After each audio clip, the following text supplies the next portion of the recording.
बंधू अशोक खरातची एसआयटी कडून 3 तासांपासून चौकशी सुरू।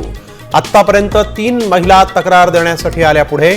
खरातच्या मोबाईलमधील सर्व संभाषणांचं सीडीआरही तपासणार। केसरकरांचा निकटवर्तीय दीपक लोंढे एसआयटी चौकशीच्या फेऱ्यात।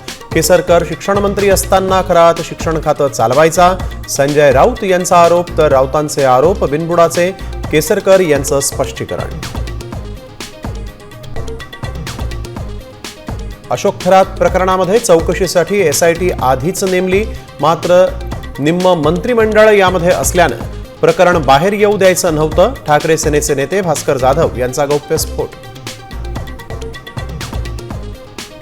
खोटं नरेटिव्ह पसरवणाऱ्यांना नोटिसा पाठवणार, रुपाली चाकणकर यांचा इशारा।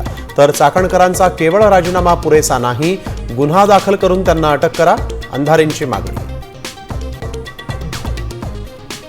आखाती युद्धामुळे गॅसचा प्रचंड तुटवडा। राज्यभरात पहाटेपासूनच एजन्सीच्या बाहेर गर्दी। अनेक जण सुट्टी घेऊन रांगेत, तर धुळ्यामध्ये पंपावर पेट्रोल शिल्लक नसल्याचे फलक। होर्मुझच्या जलमार्गाची अमेरिकेला गरज नाही, गरज असलेल्या देशांनी होर्मुझची सुरक्षा करावी, डोनाल्ड ट्रम्प यांचं विधान। अमेरिका युद्धातून माघार घेण्याची शक्यता। मुंबईच्या वरळी डोममध्ये सकाळ माध्यम समूहाकडून श्री गुरु पादुका उत्सव सोहळ्याचं आयोजन। भाविकांना 21 संत आणि गुरूंच्या पादुकांच्या दर्शनाची सुवर्ण संधी।